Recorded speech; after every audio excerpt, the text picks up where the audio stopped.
We become our lowest standards, not our highest dreams. This is DSP, and I am the Digital Headhunter. Digital headhunters are the new breed of recruiter who don't belong in three-piece suits and prefer freedom and impact more than expensive business cards. We're the misfits who play chess in corporate America, and yes, HR is a four-letter word. We're here to wage guerrilla war against the big-name brands and win. So watch as I scale up my practice, and along the way, I share all my digital marketing strategies, real-life sales techniques, recruitment hacks, and big biller interviews. Welcome to the Digital Headhunter. This is David Stephan Peterson. You know me as DSP. And for all you beautiful headhunters and executive recruiters out there in recruiter land, this is day number 3 of our daily recruiter motivationals. And today we are going to be continuing in the same theme of massive self-reliance. And today we are going to be talking about standards. Yes, I said it. Standards of behavior. Now, what I found, especially once I got into the coaching space, I found that for many of the people I coach, or many of the people that I at least interacted with and try to help them through their business problems, I found out that their business problems were simply extensions of their personal problems. If they have a messy house, they probably have a messy office. They have a messy filing system at the house, they probably have a messy filing system and bad organizational skills in their workplace, and so on and so forth. And what I found is that for many people, when they try to fix their business or they try to fix their recruiting practice, they focus on little things, such as, for example, making sure that, as most trainers would tell you, make sure you have 100 calls planned for the next day, right? We've all heard this in most training videos in the recruiting world. It's pretty much standard, right? Plan your next day at the end of the day, right? Recruiter training or recruiter planning is a staple of training programs and have been for decades. And it is the one thing that recruiters do not do. And I truly believe the reason why is because their life is out of order. And it doesn't matter what your motivation is to actually plan for the next day. Even if you do plan, it doesn't matter because it all goes out the window. Why? Because your personal life is out of order. You're thinking about that fight you had with your wife, and then you're thinking about you got to pick up milk on the way home from school, and you woke up late that day and you end up going out drinking with the boys the night before or whatever. All these things kind of compound, right? And so an important lesson I learned from Jordan Peterson is actually in his 12 Rules of Life. I may actually do a video series on this because I think it's absolutely fantastic. He talks about how you should treat yourself as if you were somebody that you were responsible for, right? And in fact, I think it's a good rule just in life to treat everybody that you love as somebody you're responsible for. Think about it like this. You love your son, right? You love your son. There's the love for your children knows no bounds. But at the same time, are you going to let your 5-year-old son stay up all hours of the night and eat nothing but candy? No, you're not. Are you going to let your 5-year-old son get his way whenever he throws a tantrum and he wants 2 scoops of ice cream instead of 1 scoop of ice cream? No, you're not.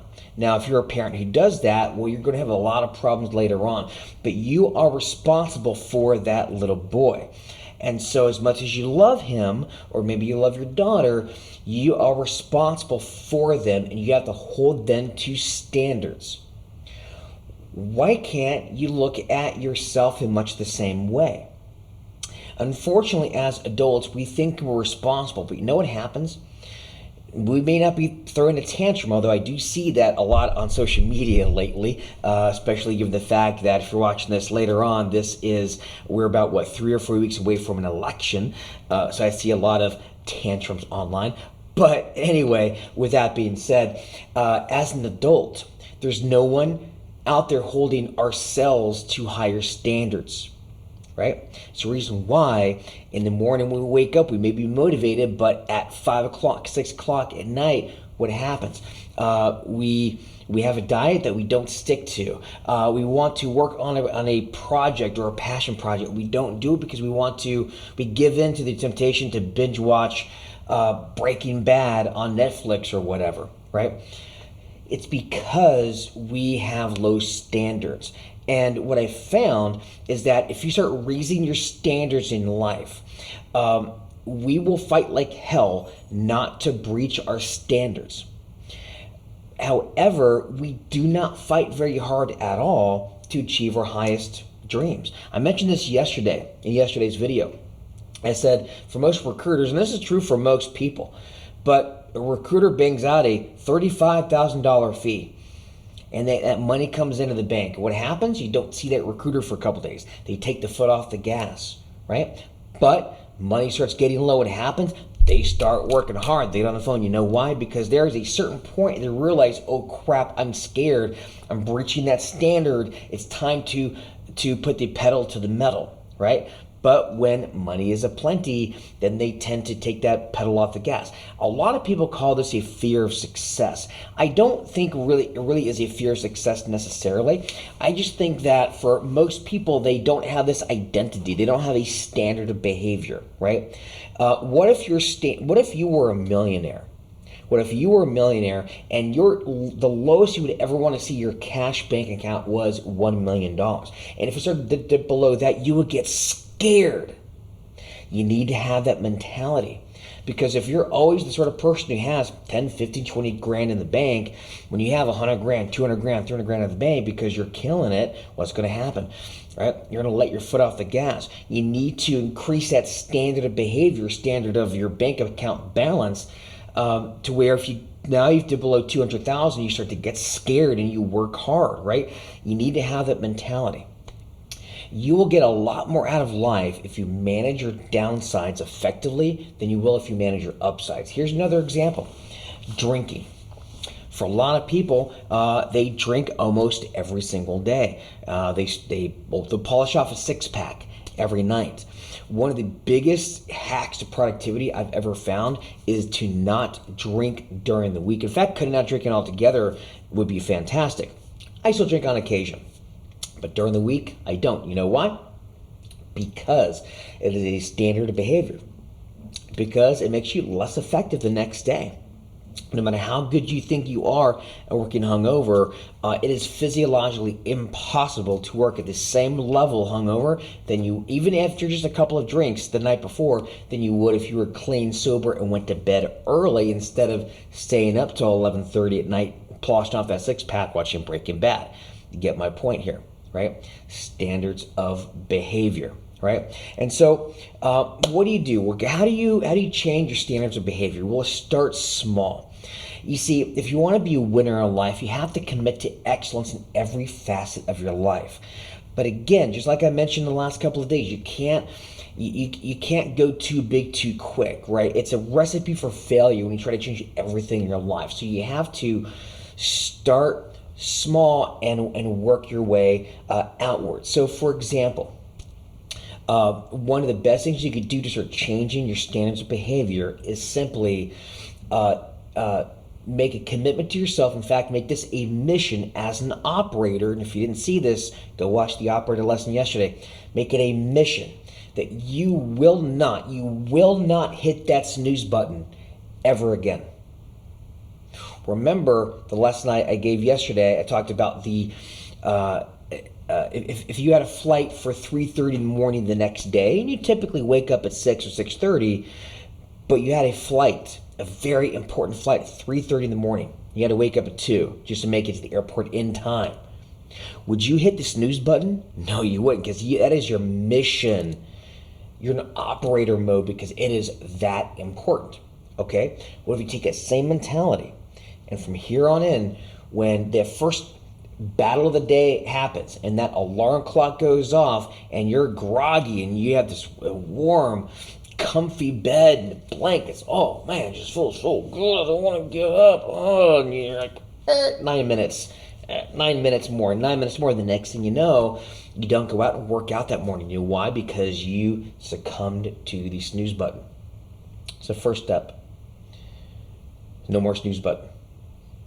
And get into the habit for the next week, the next 2 weeks, whatever. Make it a pattern of behavior. Make it a standard. Okay? After that, what's the next step? Make your bed every morning. So the most successful people I know have a rule. They make their bed every morning. In fact, it's called a Keystone Habit, right? Don't hit the snooze button. When you get up, make your bed. Make it nice and neat, because a clean room and a clean house and a clean car makes for a clean mind, right? That's your next standard of behavior. What's the next? Start building your way up, right? Your next standard of behavior may be planning every day the night before, just like most trainers will tell you, right? Maybe it's that. What are other standards of behavior? And start writing these things out. But again, start small and work your way up. The more that you can start making sure that you don't hit the snooze button every morning, clean your room or make your bed every morning before you leave for work, or before you start, even if you work from home, before you start your day. Right? When you walk in the morning, make sure that your desk is clear. In fact, the night before, make sure you do something called clearing to zero. Clean off your desk, clean out the computer, shut all your tabs down, turn off your computer. You want a neutral environment. So when you walk in, you're not opening up your computer with a bunch of tabs and all this stuff going on, and half-finished emails. That is not a good start to the day. Standards of behavior. Because if you don't take it seriously, if you don't take the small things seriously, you're not going to take the big things seriously, and things will start spiraling out of control, right? That's how you go from having one beer a couple nights a week to all of a sudden having a 6-pack every night, to having a 12-pack every night, and to becoming a problem. Alcoholics know this, right? They know that one breach in their standards can completely ruin their life. Well, for us normal folks that aren't alcoholics, it really kind of works the same way. So make sure that you start writing out your standards, because ultimately, at the end of the day, the standards that you have for yourself, your standards of behavior, is what ultimately defines you, not your highest version of yourself, right? Maybe eventually, when your standards rise up to meet that highest version of yourself that you have in your mind. But until then, don't hit that snooze button. Make your bed. Be clean. Have an uncluttered mind. Put things where they're supposed to be. Fight like hell not to breach your standard. It's like a war. When you advance ground, fight like hell not to give it up. Okay? Advance ground, advance ground, advance ground. Right? Make them irrefutable standards. You do that consistently over time, there is no limit to what you can accomplish for yourself. All right? So with that said, check out tomorrow's video. I'll be talking about the devil in the mirror. It's going to be an interesting lesson, so check that out. And with that said, see you fine feathered folks later. Peace out. Hey, thank you for watching the Thrive Daily video series for recruiters and how to pivot your business so you can survive and thrive during this recession. Make sure you subscribe, sign up at thrivedaily.io, and as always, recruiters, happy hunting. Oh.